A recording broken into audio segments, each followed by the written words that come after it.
हाय बच्चों, कैसे हो? तो आज थोड़ा बहुत नया कंसेप्ट मेरे ख्याल से आप लोग बचपन में पढ़ के आए होंगे 10th में, क्लास 10 में, लेकिन तो भी ये आप लोगों का क्लास 12 में चैप्टर नंबर 6 में यूटिलाइज होगा। लेकिन अभी से थोड़ा सीख ले तो क्या कॉम्पिटिटिव लेवल पे मैं थोड़ा कर दूं, फिर जब चैप्टर चालू कर तो आपको ज्यादा क्लियर आए। Okay, the concept is related to metallurgy and hot favourite question, इस पे से मे भी एक आध क्वेश्चन आ सकता है रिलेटेड टू इलिंगम डायग्राम। क्या है ये इलिंगम डायग्राम, कब इसको यूटिलाइज करें और कैसे हमको हेल्पफुल रहेगा। ओके, फिर से बोल रहा हूं, क्या है ये इलिंगम डायग्राम, कब अप्लाई करें, कौन कौन से टॉपिक इंक्लूड करने वाले। सबसे पहले हम इंक्लूड करेंगे डेल्टा जी का कंसेप्ट जो थर्मोडायनेमिक में आया। Second, we understand by using this delta G concept when reaction is feasible or not. Feasible means spontaneous or not. Then next, why in case of all metallurgy, you all know that we always use a reducing agent. So we also discuss why we require a reducing agent. We also introduce a concept of entropy, and by using that concept of entropy, we also determine that okay, how it is helpful to determine that a reaction is a possible or not. Okay, उससे भी हम थोड़ा बहुत knowledge obtain करेंगे, it is a possible और not. और last में हम देखेंगे example, various example by using a diagram as well as by using a value। हमारे पास सारे डेटा अवेलेबल है पेज के अंदर और वो सब एक करते आपके टेक्स्ट बुक में से आप लोग रिवाइज करते जाना और मैं यहाँ बोर्ड पे आपको सिखाता जाऊंगा। चलो तो स्टार्ट करें। क्या करने वाले, क्लियर हुआ ना? ओके, इतना हम करने वाले हैं इन दिस लेक्चर। चलो तो स्टार्ट करें। सबसे पहला कंसेप्ट क्या है ये delta G. All you know that delta G, it is very very very helpful concept related to thermodynamic. Okay, it is very very very helpful concept related to thermodynamic। Thermodynamic के second law में एक entropy का parameter आया था और दूसरा जो बहुत फेमस हुआ वो पैरामीटर था डेल्टा जी का। Delta G degree is nothing but the delta H degree minus क्या लिखे, delta T S T delta S degree. इसका मतलब क्या था मेरे प्यारे बच्चों? What do you mean by this term? याद है आपको? What do you mean by delta G degree? What do you mean by delta H degree? What do you mean by delta S degree? तो delta G degree is known as a standard change in a free energy। क्या बोलते हैं इसको? Standard change in a which energy? So it is termed as a standard change in a free energy। What do you mean by delta H degree? It is known as a standard change in a enthalpy। It is known as a standard change in a क्या लिखे? So it is known as a standard change in a enthalpy। What do you mean by delta S degree? It is known as a standard change in a entropy। It is termed as a what? Standard change in a entropy। आपको लगा कि sir हम लोग क्यों ये सब discussion कर रहे हैं? The reason is in case of metallurgy, if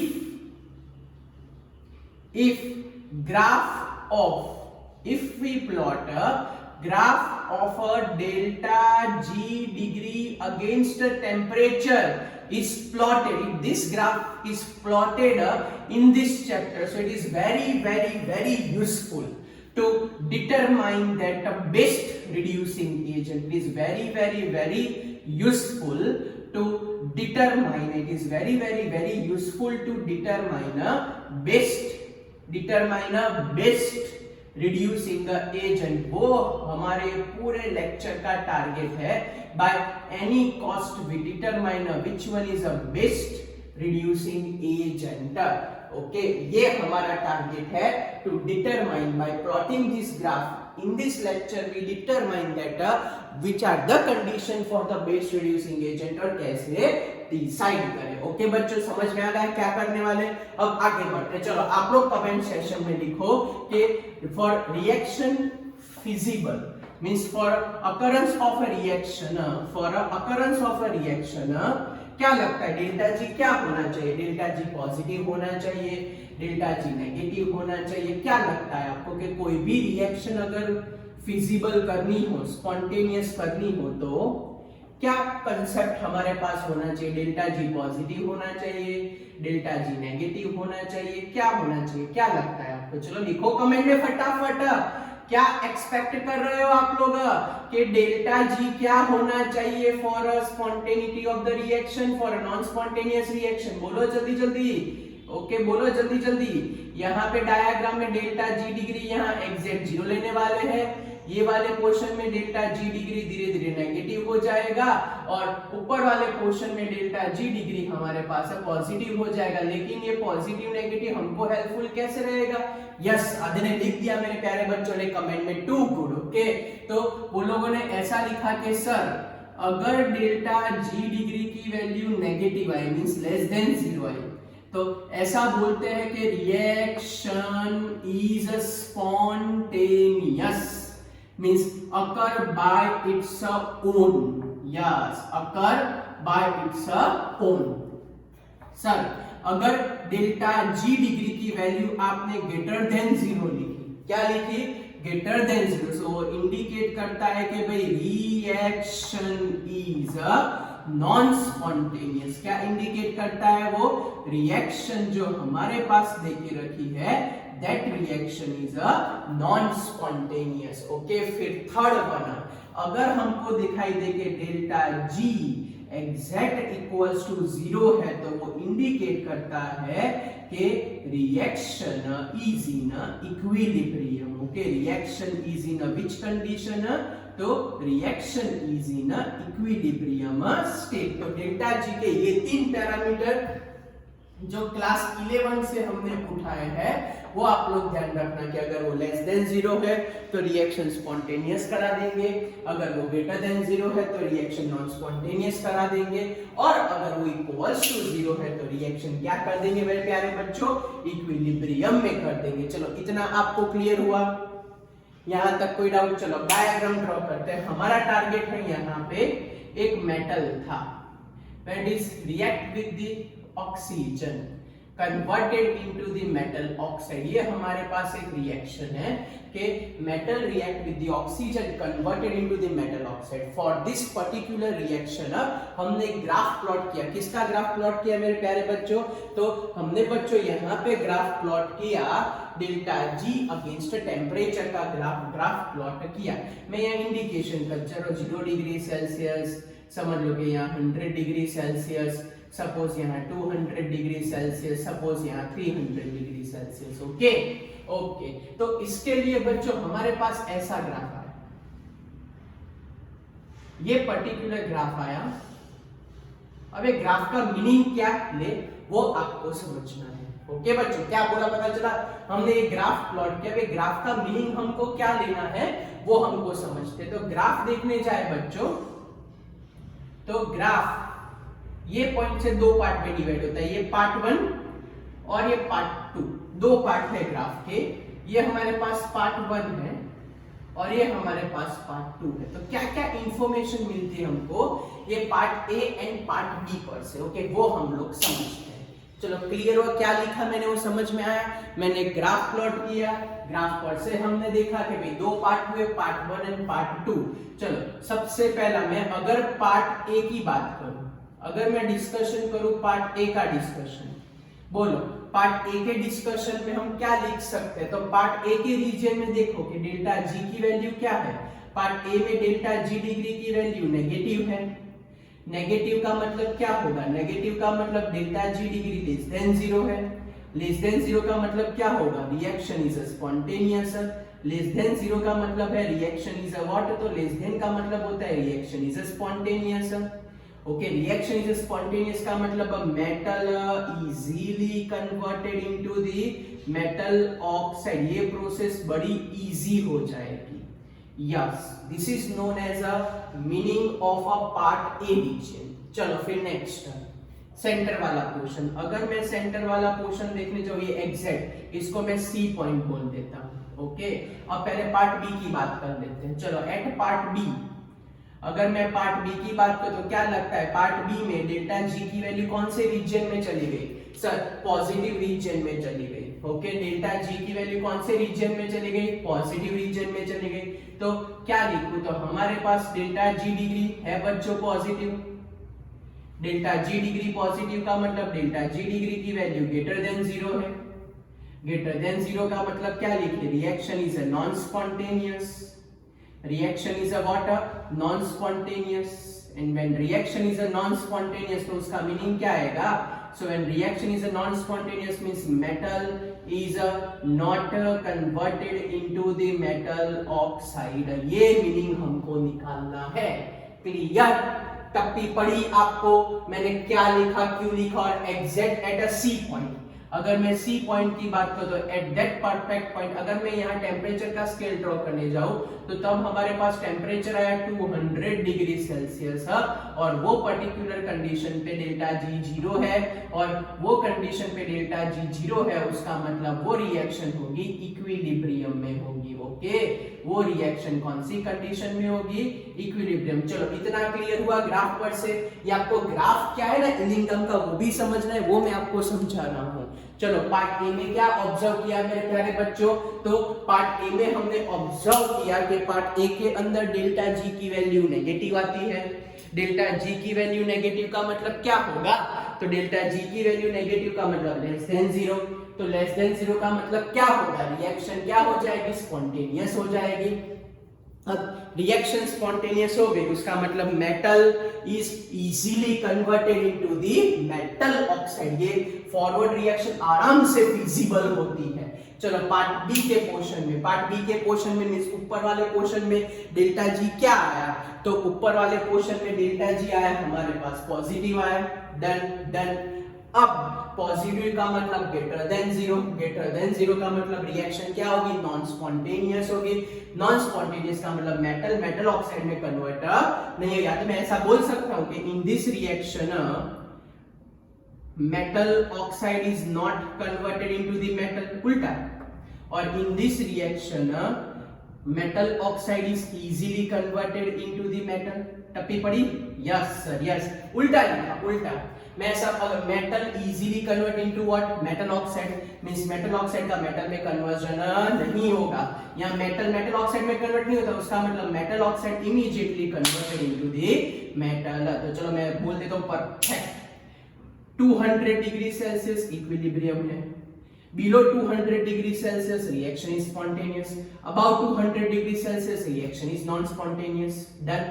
second concept, below 200 degree Celsius metal oxide कभी मेटल में कन्वर्ट नहीं होगा, लेकिन above 200 degree Celsius metal oxide easily decompose into the metal, means जो फॉरवर्ड हो रहा है वो रिवर्स पॉसिबल नहीं होगा। फिर से ये वाले रीजन में metal convert into what, metal oxide, तो मेटल ऑक्साइड का डिकम्पोजिशन नहीं होगा, या मेटल मेटल ऑक्साइड में कन्वर्ट हो, लेकिन यहाँ इमीडिएटली ये पर्टिकुलर रीजन में immediately metal oxides are easily converted into the what, metal, metal oxides are easily converted into the metal. चलो मेरे प्यारे बच्चों यहाँ तक क्लियर, यहाँ तक क्लियर। तो पहला पॉइंट था मैंने आपको इक्वेशन समझाया, दूसरा पॉइंट था मैंने आपको डेल्टा जी के बारे में इंफॉर्मेशन दी, तीसरा पॉइंट था कि अब ग्राफ कैसे प्लॉट करने वाले हैं, हमको क्या आइडिया आना चाहिए वो मैंने आपको समझाया, कौन से रीजन में स्पॉन्टेनियस होगा, कहाँ फॉरवर्ड रिएक्शन होगी, कहाँ डिकम्पोजिशन होगा, कहाँ नहीं होगा, वो सब कुछ मैंने ग्राफ पर से आपको एकदम क्लियर करा दिया। कोई डाउट, यहाँ तक कुछ पूछना है? Okay, now next, why we require a catalyst, या तो why we require a reducing agent during metallurgy. Yes, बचपन में भी पढ़ा होगा, ब्लास्ट करने से चालू करके एक्सट्रैक्शन तक हर एक के अंदर वहां पे हम जहां पे भी देखो वहां पे हमको रिड्यूसिंग एजेंट ही दिखते हैं। तो क्वेश्चन ऐसा है कि why we require a reducing agent, okay. तो ये तो पता चलना चाहिए सब मेहनत क्यों कर रहे हैं। Okay, why reducing agent is required in a metallurgy, why reducing agent is required in a metallurgy, what is the reason? Okay, why reducing agent is required in a metallurgy, उसका रीजन क्या है वो समझाते हैं। चलो, तो हमारे पास graph तो वही है, delta G degree against temperature का ग्राफ है हमारे पास। ओके, ये हमारे पास ग्राफ है delta G degree delta G degree against temperature का ग्राफ हमारे पास है। यहाँ temperature 0 degree Celsius, 100 degree Celsius, 200 degree Celsius, 300 degree Celsius, 400 degree Celsius, 500 degree Celsius, 600 degree Celsius. वैसे टेम्परेचर धीरे धीरे करते हुए हम इंक्रीज करते जाते 700 डिग्री सेल्सियस। ओके, ये पर्टिकुलर रीजन में हम देखने जो आपको आगे समझाया था। वैसे डेल्टा जी यहाँ पे एग्जैक्ट ये पर्टिकुलर रीजन में डेल्टा जी एग्जैक्ट बच्चों क्या होता है, 0 होता है। नीचे वाले रीजन में देखने जाए तो डेल्टा जी लेस देन 0 कर देते हैं। ऊपर वाले रीजन में अगर देखने जाए तो डेल्टा जी की वैल्यू क्या आएगी बच्चों, ग्रेटर देन 0। तो चलो हम अब 3 कंपाउंड लेते हैं। सबसे पहला कंपाउंड लेते हैं हम सिल्वर ऑक्साइड लेते हैं, दूसरा बच्चों हम लेते हैं मर्क्यूरिक ऑक्साइड और तीसरा हम लेते हैं जिंक ऑक्साइड का एग्जांपल लेते हैं। तो सबसे पहला एग्जांपल मैं यहाँ पे लेता हूँ सिल्वर ऑक्साइड का Ag2O। फिर मैं दूसरा एग्जांपल यहाँ पे ले रहा हूँ मर्क्यूरी ऑक्साइड का HgO और मैं तीसरा एग्जांपल ले रहा हूँ यहाँ पे समझ लो कि तीसरा एग्जांपल मेरे पास आया जिंक ऑक्साइड का ZnO का। ये 3 एग्जांपल मैंने बच्चों समझाने के लिए, आपको अप्रोक्सीमेट समझाने के लिए मैंने यहाँ पे ये इसमें ग्राफ में टेक्स्ट बुक में ऐसा दे के रखा है कि थोड़ा ऊपर की साइड है। ओके, तो क्या आपको एकदम परफेक्ट पता चले। ये थोड़ा ऐसा ग्राफ है, ये जिंक ऑक्साइड का ग्राफ है। वैसे तो मैंने रैंडमली ड्रॉ किया आपको सिर्फ समझाने के लिए कि why we needed reducing agent या तो any type of a cattle, ये जिंक ऑक्साइड। चलो क्लियर। ओके, तो ग्राफ पर से क्या इंफॉर्मेशन आई, तो ग्राफ पर से ये इंफॉर्मेशन आई कि फॉर Ag2O ये रहा टेम्परेचर, फॉर HgO ये रहा टेम्परेचर, फॉर जिंक ऑक्साइड ये रहा टेम्परेचर। तो ये क्या इंडिकेट कर रहा है, तो ये ऐसा इंडिकेट कर रहा है कि अगर Ag2O की बात करें, Ag2O का डिकम्पोजिशन करना हमको 2Ag एंड O2 में, तो आराम से हो जाएगा क्योंकि टेम्परेचर तो कितना चाहिए, 150 डिग्री सेल्सियस ही चाहिए। Low temperature is required. Same way HgO की बात करें वो भी इजीली डिकम्पोज हो जाएगा। Hg plus half mole of O2 में टेम्परेचर कितना चाहिए, बहुत कम चाहिए। लेकिन अगर मैं बात करूं जिंक की, तो जिंक ऑक्साइड को अगर कन्वर्ट करना हो जिंक NO2 में, so we require high temperature 600 degree Celsius, उससे भी चाहिए। तो मैंने जस्ट एग्जांपल लिया टेक्स्ट बुक में, 200 डिग्री बढ़ा दी है। So for this decomposition we require high temperature. High temperature का मतलब हाई कॉस्टिंग। और कोई भी बिजनेस चालू करे तो उसका पहला काम होता है कॉस्टिंग बने उतना लेस करे और प्रोडक्शन उतना मैक्सिमम करे। लेकिन यहाँ प्रॉब्लम क्या हुआ कि due to very high temperature costing बढ़ गई और प्रोडक्शन तो जितना आता है उतना ही आता है, उसमें भी कोई बेनिफिट नहीं होता। तो due to high temperature that maintaining a high temperature require much more money, amount ज्यादा चाहिए, उसकी कॉस्टिंग बढ़ जाएगी। And to decrease a costing and to increase a benefit, okay, to decrease a costing, our target is to use to decrease a costing, our main target is to use a catalyst या तो to use a reducing, sorry बच्चों मैं catalyst बार बार बोल रहा हूँ, आप लोग reducing agent समझना।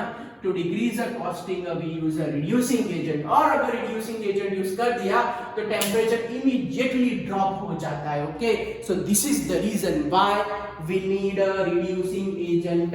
जो छोटे छोटे ऑक्साइड्स होते हैं जो लो टेम्परेचर चाहिए वो तो आराम से हम मेंटेन कर पाते हैं, आराम से ऑप्टिमल। लेकिन ऐसे ऑक्साइड्स जिसके डिकम्पोजिशन में आपको बहुत टेम्परेचर चाहिए, yes, this type of oxides in which you require much more temperature, so वो much more high temperature के लिए हमको चाहिए बहुत हाई कॉस्टिंग। क्यों, वो temperature throughout experiment, throughout batch हमको फॉलो करना है, and due to that reason costing बढ़ जाएगी। तो what is the purpose to use a reducing agent, the main purpose to use a reducing agent is to decrease the costing। टप्पी पड़ी बच्चों। so this is the main reason why we need a reducing agent। चलो clear.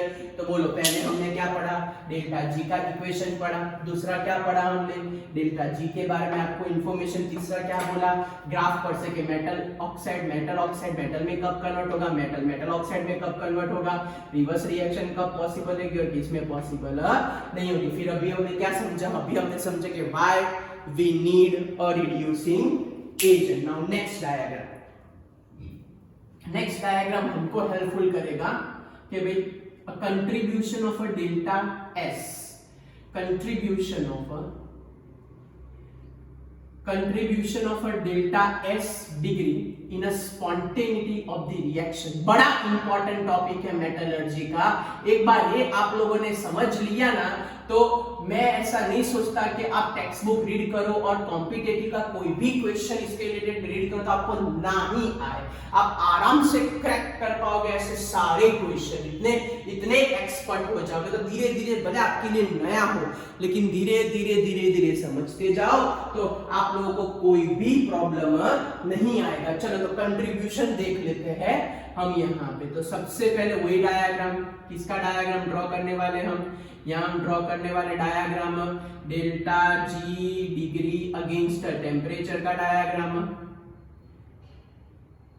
ये एक, ये हमारे पास दूसरा और ये हमारे पास तीसरा। तो हमने तीन चीज यहाँ पे ड्रॉ की है, इनको ए बी और सी नाम दे देते हैं। ओके, तो सबसे पहले को ऊपर वाले को हम नाम दे देते हैं यहाँ पे ए, फिर डी और ये सी। ओके, तो चलो तो सबसे पहले ऊपर वाले को बोल देते हैं हम ए, इसको हम बोल देते हैं बी और इसको बोल देते थे सी। ओके, चलो तो ए के अंदर हमारे पास होता है CO converting to CO2, B के अंदर होता है C कन्वर्टिंग टू CO2 और तीसरे में सी में होता है C कन्वर्टिंग टू CO। तो हमको इतना बताना है कि कहाँ पे कौन सी रिएक्शन होगी। देखो अभी ग्राफ आपको समझाया था कि ये जो B है ना, B वहां पे डेल्टा जी एग्जैक्ट क्या होता है, 0 होता है। ये हमको प्रूव करना है एंट्रोपी से। अब ये पर्टिकुलर रीजन में हमको पता है कि डेल्टा जी क्या होता है, नेगेटिव होता है, वो हम एंट्रोपी से प्रूव करेंगे। ये पर्टिकुलर रीजन में डेल्टा जी क्या होता है, ग्रेटर देन 0, वो भी हम एंट्रोपी से प्रूव करेंगे कि भाई एंट्रोपी पर से भी ये परफेक्ट प्रूव होता है। चलो सबसे पहले मैं यहाँ बात करूंगा part C, part B and part A. वैसे जाते पहले पार्ट सी का डिस्कशन कर देते हैं, फिर पार्ट ए का डिस्कशन कर देते हैं, सॉरी पार्ट बी का डिस्कशन कर देते हैं और लास्ट में पार्ट सी का डिस्कशन। बौखला नहीं गए ना, कैसे जा रहे हैं, धीरे करते हुए एक पॉइंट क्लियर करते जा रहे हैं। ये आपको मालूम होना चाहिए कि भाई सॉलिड के कंपेयर में लिक्विड और लिक्विड के कंपेयर में गैस, जैसे जैसे हम मूवमेंट करते हैं solid to liquid to gas, याद है ना सबको, रैंडमनेस क्या होती जाती थी सर, रैंडमनेस इंक्रीज होती जाती थी। And as randomness is increase, हम क्या लिख सकते, तो as randomness is increase entropy is also increase, entropy is also increase. ये आपको सॉलिड में कॉम्पैक्ट अरेंजमेंट होती है, लिक्विड में वो थोड़ा बहुत दूर दूर चला जाता है और ये gaseous state, okay, very far away from each other. Okay, तो गैसियस में रैंडमनेस ज्यादा होती है तीनों के केस में देखो तो टेम्परेचर हम इंक्रीज ही कर रहे हैं, ये हो तो भी टेम्परेचर बढ़ रहा है, ये हो तो भी टेम्परेचर, ये भी, तो इन सब में टेम्परेचर तो बढ़ ही रहा है। ओके, ये पार्ट ए की बात करूं, पार्ट बी की बात करूं कि पार्ट सी की, तीनों के अंदर टेम्परेचर हम इंक्रीज ही कर रहे हैं। यहाँ पे भी टेम्परेचर बढ़ रहा है, इसमें भी टेम्परेचर बढ़ रहा है, इसमें भी टेम्परेचर, तीनों के केस में टेम्परेचर तो इंक्रीज ही हो रहा है। ओके, चलो यहां तक क्लियर। अब स्टार्ट करते हैं। सबसे पहले पार्ट सी, क्या लिखा है पार्ट सी में, पढ़ो तो सर। पार्ट सी में आपने लिखा है C plus half mole of O2 converted into the CO, ये हमने लिखा है पार्ट सी। चलो पार्ट बी में क्या लिखा है, C plus O2 gas gives you CO2 gas, ये हमने लिखा है पार्ट बी। चलो पार्ट ए में क्या लिखा है, CO plus half mole of O2 gas gives you which gas, CO2 gas. Okay, CO plus half mole of O2 gives you which gas, तीनों की तीनों चीज लिखी। चलो डेल्टा Mg कैलकुलेट कराओ, क्या होगा delta N G N P minus N R, क्या होता है डेल्टा एन जी, बोलो जल्दी sir, delta N G N P minus N R, product minus reactant, only and only gaseous moles are utilized. Okay चलो, NP product, product में कितने gaseous मोल है 1, reactant में सॉलिड काउंट नहीं करते, ये गैस है हमारे पास 0.5, तो ये हमारे पास है 0.5 मोल आए। ओके चलो, इसके अंदर यहाँ कितने हैं 1, यहाँ पे भी कितने हैं 1, क्या आंसर आया 0। क्लियर, चलो यहाँ पे देखने जाए, प्रोडक्ट में 1 मोल, रिएक्टर में 1 प्लस 0.5 1.5, क्या आंसर आया माइनस 0.5। तो ये क्या इंडिकेट कर रहा है कि यहाँ डेल्टा जी इंक्रीज हो रहा है, गैसियस मॉलिक्यूल्स इंक्रीज हो रहे हैं, that means entropy is also increases.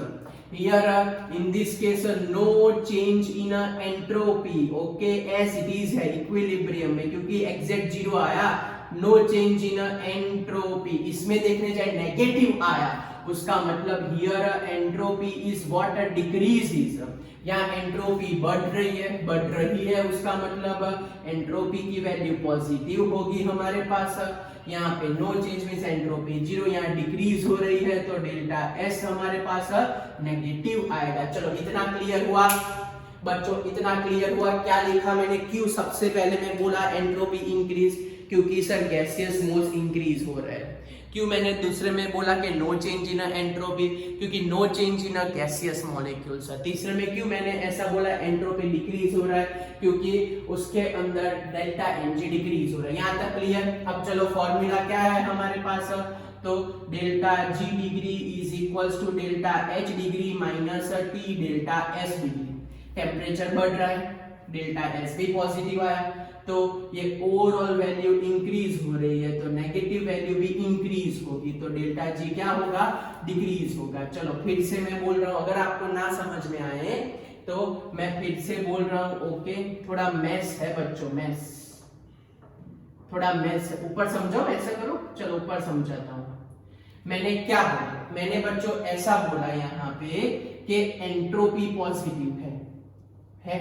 Okay, temperature भी बढ़ रहा है, यस, तो T delta S increase, so because of that reason minus T delta S is also increase. Negative value बढ़ रही है तो डेल्टा G वैल्यू डिक्रीज होगी। इसमें समझाता हूं, इसमें मैं बोलूं डेल्टा S नेगेटिव है, ये भी नेगेटिव नेगेटिव नेगेटिव क्या हो जाएगा पॉजिटिव। फिर से डेल्टा S क्या है, डेल्टा एस क्या है नेगेटिव, और यहाँ पे भी नेगेटिव से, तो नेगेटिव नेगेटिव क्या हो जाएगा पॉजिटिव हो जाएगा। फिर से बोल रहा हूं, यहाँ पे देखने जाओ तो टी डेल्टा एस वैल्यू लग के करता हूं। चलो समझ लो कि डेल्टा एस की वैल्यू -20 है जूल पर केल्विन, तो यहाँ पे वैल्यू क्या हो जाएगी delta G is equals to delta H degree plus T delta S हो जाएगा, पॉजिटिव वैल्यू आ जाएगी, तो डेल्टा जी डिक्रीज नहीं होगा, डेल्टा जी इंक्रीज होगा। So in this particular case delta G degree की वैल्यू इंक्रीज होती है, और यहाँ पे देखने जाए तो डेल्टा जी डिग्री की वैल्यू क्या होती है डिक्रीज होती है। फिर से बोल रहा हूँ बच्चों, मैंने डेल्टा एस -20 लिया, तो यहाँ -20 रखो, तो माइनस माइनस क्या हो जाएगा प्लस हो जाएगा। डन, पता चला मैं क्या बोल रहा हूं, फिर से बोल रहा हूं कि अगर डेल्टा एस नेगेटिव है बच्चों तो नेगेटिव वैल्यू डालो, -20 रखो, तो जैसे ही -20 रखोगे तो माइनस माइनस प्लस हो जाएगा, तो डेल्टा जी की वैल्यू इंक्रीज होगी, पॉजिटिव वैल्यू इसकी इंक्रीज होगी। तो ये शो करता है कि भाई ये ऐसे जाए तो रिएक्शन स्पॉन्टेनियस होगी, ऐसे जाए तो रिएक्शन नॉन स्पॉन्टेनियस होगी, और ऐसे जाए तो इक्विलिब्रियम में होगी। मींस हमने तो ऑलरेडी डायग्राम से समझाया था, लेकिन अब ये कंसेप्ट हमने एंट्रोपी पर से भी समझा। टप्पी पड़ी, ये जो हमारा कंसेप्ट था वो एंट्रोपी पर से भी कैसे आया वो मैंने आपको एक्सप्लेन किया। डेल्टा एस पॉजिटिव है, टी भी बढ़ रहा है, टी डेल्टा एस बढ़े तो नेगेटिव बढ़े तो डेल्टा जी ऑब्वियसली क्या होने वाला है बच्चों डिक्रीज होने वाला है। टप्पी पड़ी आपको, कोई डाउट है बच्चों,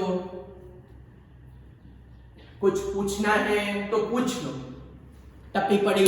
चलो तो अब आगे बढ़ते हैं, examples of this इलिंगम diagram.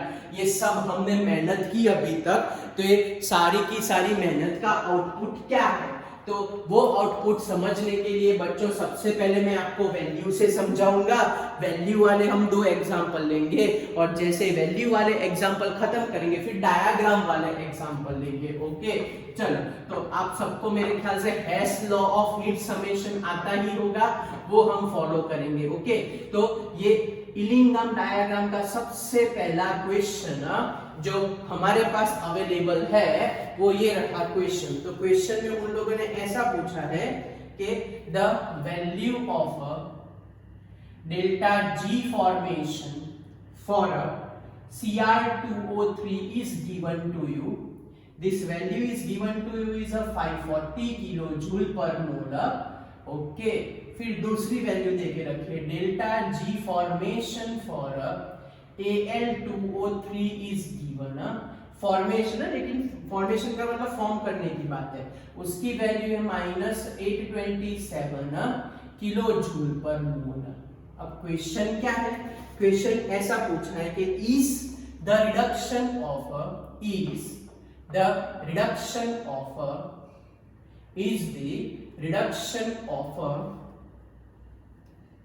Cr2O3 is possible, Cr2O3 is possible by using aluminium, possible by using aluminium, clear.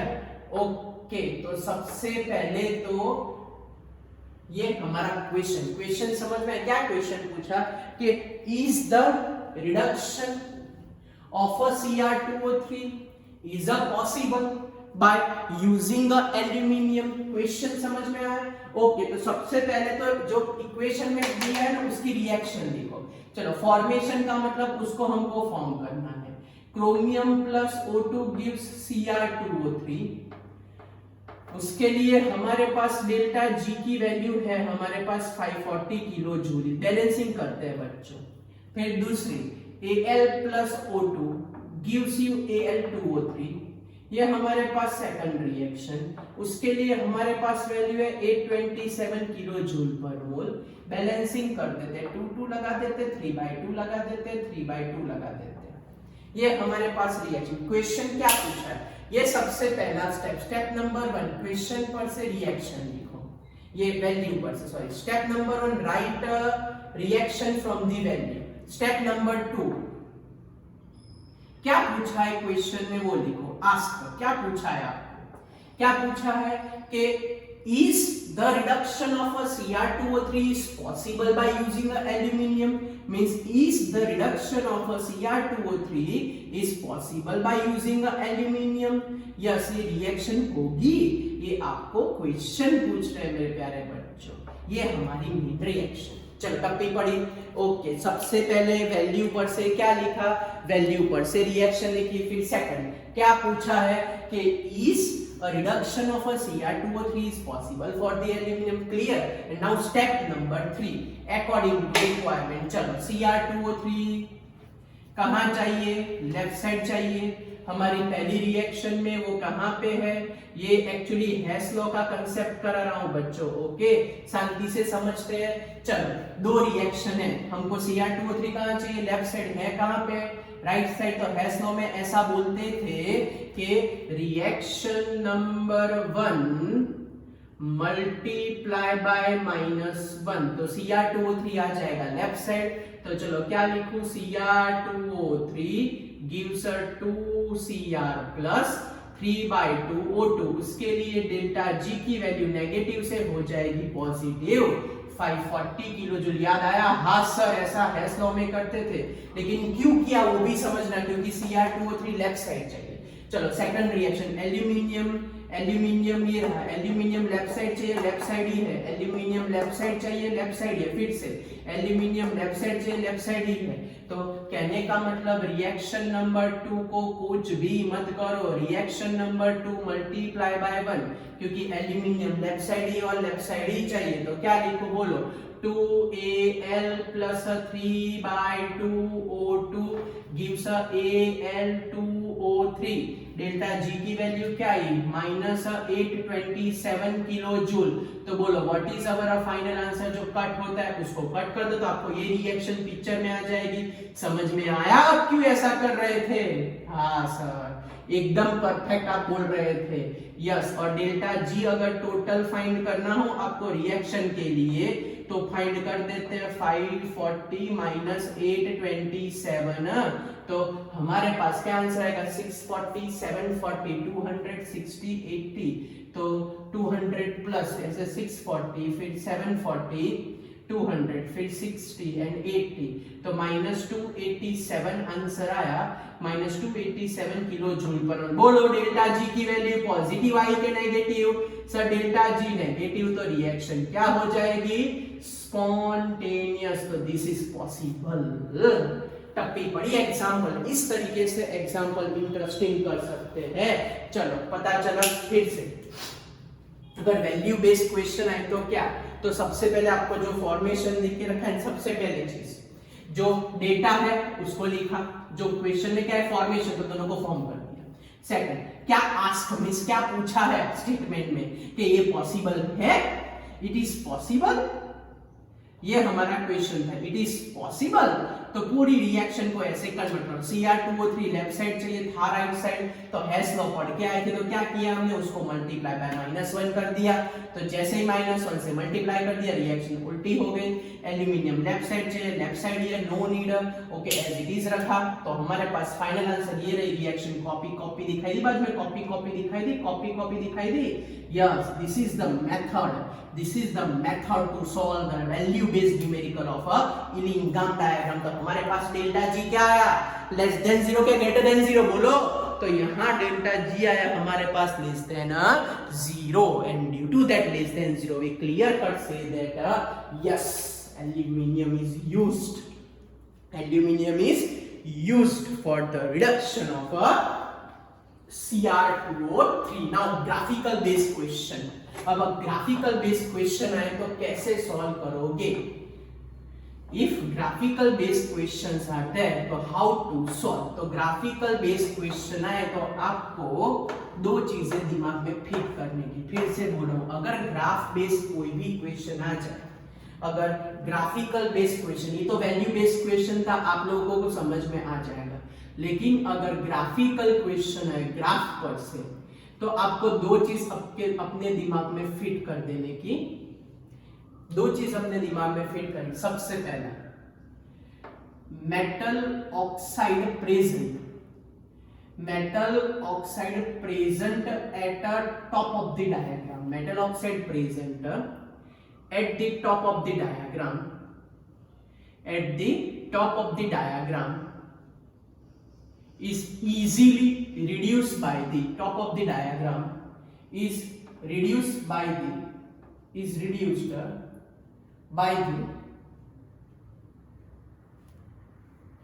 metal,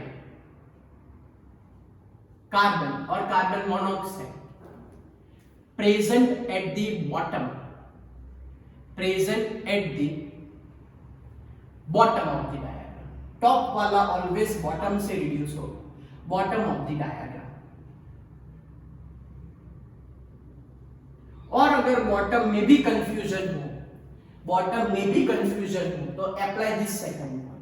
in case of a confusion, सीधा पता चल जाता तो no need for a confusion, but in case of a confusion always select low temperature and more negative, low temperature and delta G more negative. This thing you remember.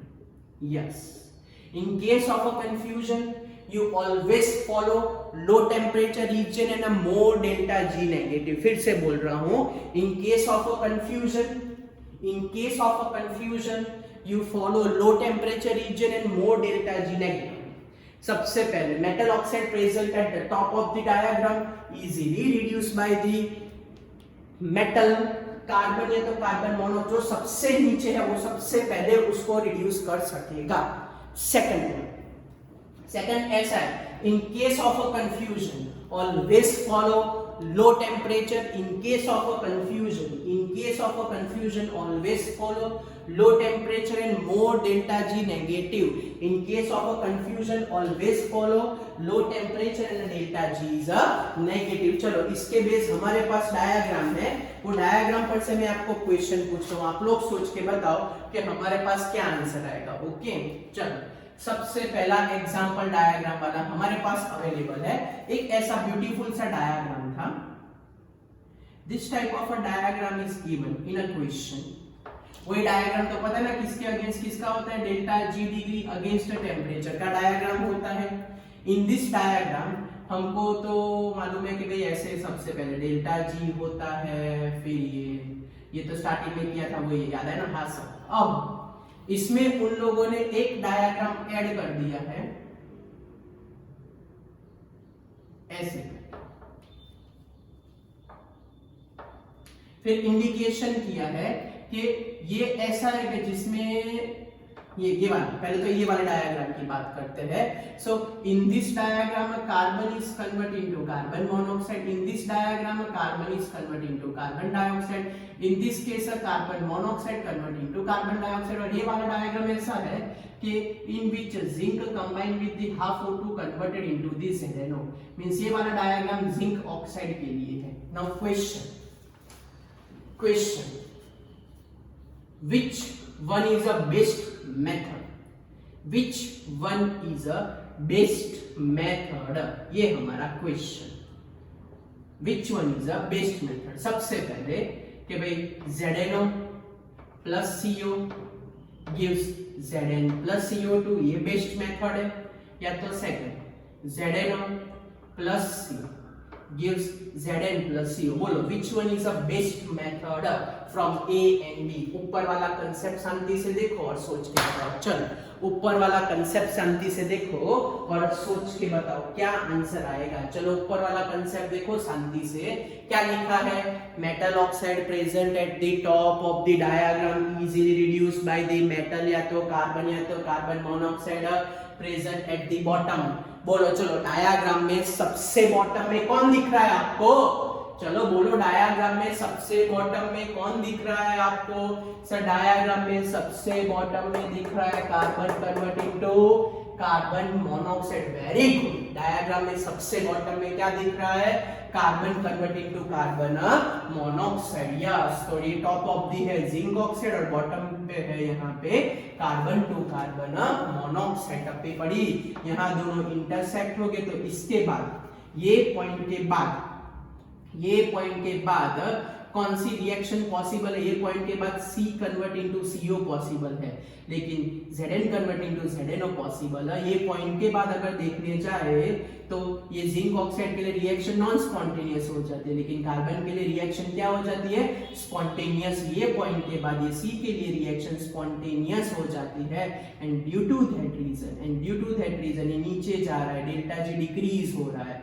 Delta G क्या हो रहा है, decrease. इसमें तो देखो, चलो ध्यान से, अगर CO और इसका कंपैरिजन करें तो ZnO में भी डेल्टा G बढ़ रहा है, इसमें भी डेल्टा G बढ़ रहा है। डेल्टा G बढ़े उसका मतलब स्पॉन्टेनियस के non spontaneous, non spontaneous obviously. लेकिन यहां देखने जाओ तो Zn convert into ZnO, C convert into CO, तो एक रिएक्शन स्पॉन्टेनियस है, एक नॉन स्पॉन्टेनियस है। मींस अब जिंक ऑक्साइड, ये पॉइंट के बाद जिंक ऑक्साइड नहीं बनेगा, ये पॉइंट के बाद ये कार्बन टू कार्बन मोनोऑक्साइड ही बनेगा। टप्पी पड़ी बच्चों, अभी तो डायग्राम था, मैं ऐसा बोल रहा हूं ना समझ में आता हो तो ये पॉइंट है बराबर।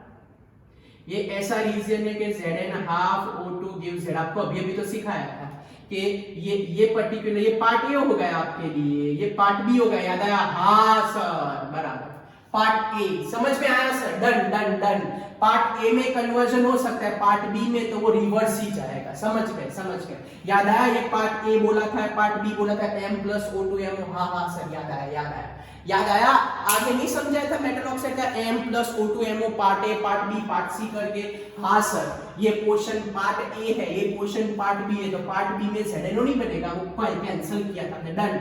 या तो टॉप या तो सिंपलेस्ट में जो सबसे ऊपर होता है और सबसे नीचे आराम से रिड्यूस होता है। This one is a best method, क्योंकि वो स्पॉन्टेनियस होता है, क्योंकि CO में तो दोनों ऊपर जा रहे हैं तो पॉसिबल नहीं होगा। डायग्राम क्लियर हुआ? डायग्राम में कोई डाउट है? मैं क्या समझा रहा हूँ पता चल रहा है ना? मैंने क्या आपको समझाया था? पार्ट ए तक स्पॉन्टेनियस या नॉन स्पॉन्टेनियस है, और ये सी के लिए देखो यहाँ नीचे जाए तो वो स्पॉन्टेनियस होता जाता। This one is a best method. Okay, value होती तो और क्लियर था, लेकिन डायग्राम में आपको ऐसे सीधा ही याद रखना है। आई होप कि आपको समझ में आया है। फिर से बोल रहा हूँ, सीओ क्यों सिलेक्ट नहीं किया? ये पॉइंट के बाद दोनों में नॉन स्पॉन्टेनियस होता है, लेकिन ये पॉइंट के बाद ये जिंक ऑक्साइड में स्पॉन्टेनियस नहीं होता, वो रिवर्स जाएगा, ये पॉसिबल होगा और ये स्पॉन्टेनियस हो जाएगा। क्लियर? कोई डाउट? ये जो इंटरसेक्ट है उसके बाद ऊपर नीचे देखने का, दोनों सेम लाइन में जाते हो तो नॉट पॉसिबल, ऐसे क्रॉस होते हो तो पॉसिबल, बड़ा इजी। या तो ये याद रख लो तो भी कोई इश्यू नहीं है। चलो ग्राफिकल वाला एक लास्ट क्वेश्चन ले लेता हूं तो आपको और समझ में आ जाए ग्राफ में क्या समझाने वाला था आपको। चलो वापस से ग्राफ वाला एक क्वेश्चन ले लेते हैं। हमारे पास क्वेश्चन नोटबुक में अवेलेबल है तो वो एक क्वेश्चन सिलेक्ट कर देते हैं और उस पर से आप लोग सोच के आंसर बताओ कि हमारे पास क्या है। चलो तो क्वेश्चन बच्चों हमारे पास ग्राफ वाला क्वेश्चन अवेलेबल ये था। चलो अब एक अच्छा खासा डायग्राम ड्रॉ करके उन लोगों ने दिया है।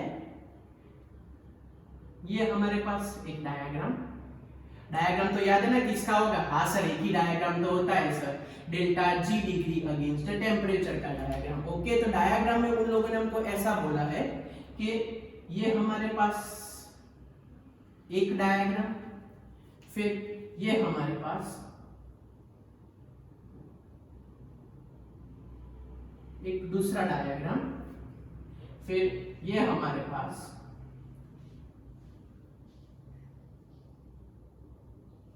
तीसरा डायग्राम। तो ये पर्टिकुलर डायग्राम में Mg plus O2 convert into 2 moles of MgO। ये पर्टिकुलर डायग्राम में 2 जिंक प्लस O2 ZnO। ये वाले डायग्राम में C plus O2 gives 2 moles of CO। अब क्वेश्चन, सबसे पहला question, at which temperature affinity of oxygen for carbon and zinc are same? At which temperature affinity of carbon and oxygen are same? ये 0 है, ये समझ लो कि 300 है, ये समझ लो कि 600 है, ये समझ लो कि 900 है, ये समझ लो कि 1200 डिग्री सेल्सियस है। तो eight which temperature both having the same affinity. Okay, तो उन लोगों ने क्वेश्चन में ऐसा देके रखा था कि भाई समझ लो कि 300 डिग्री सेल्सियस है, समझ लो कि 700 डिग्री सेल्सियस है, समझ लो कि 1000 डिग्री सेल्सियस है, या तो समझ लो कि 1200 डिग्री सेल्सियस है। बोलो क्या आंसर आएगा?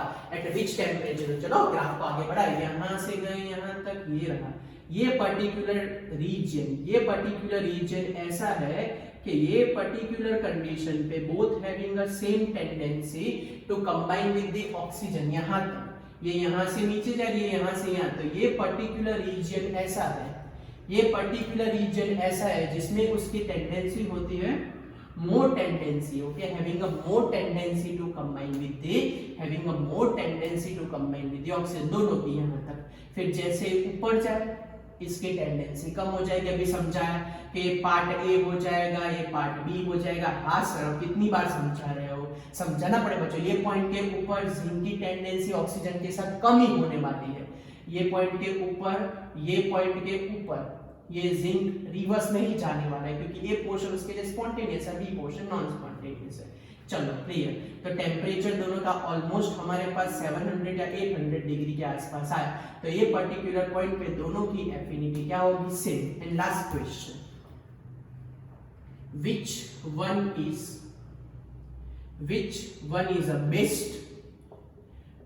is a best reducing agent for a reduction of a zinc oxide? Option में हमारे पास है C, CO, Mg and all।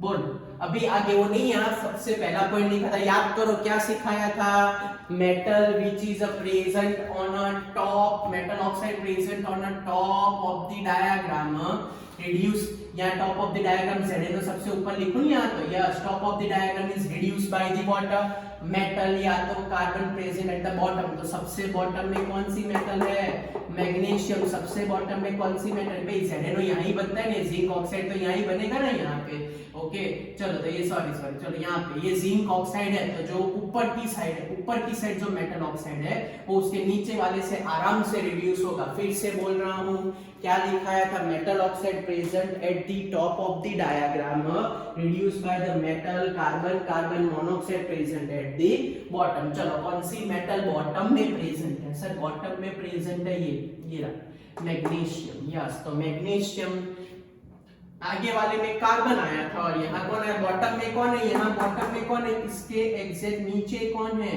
Magnesium है, या तो फिर बच्चों बड़ा इजी बताओ आपको आ जाएगा, पढ़े हो थोड़ा बहुत रेडॉक्स, इलेक्ट्रोकेमिस्ट्री वहां था, चलो बोलो reduction potential value of zinc sir -0.76 volt, reduction potential value of magnesium बोलो जल्दी -2.37 वोल्ट, ये बन जाएगा कैथोड, ये बन जाएगा एनोड, कैथोड वाला होता है ऑक्सीडाइजिंग एजेंट और एनोड वाला होता है reducing agent, matter closed, magnesium is a best reducing agent, highest value, लो कोई मगजमारी, ये वैल्यू याद है तो भी इलिंगम का डायग्राम आप लोग कर पाओ, टप्पी पड़ी ना, वैल्यू पर से जो एनोड होता है वो रिड्यूसिंग एजेंट बनता है, कैथोड होता है वो ऑक्सीडाइजर, ऐसा बताते तो नहीं, लेकिन बच्चों डायग्राम भी काम का, जो ऊपर होगा और नीचे वाले से कंपलसरी रिड्यूस्ड होगा, so this is all about the Ellingham diagram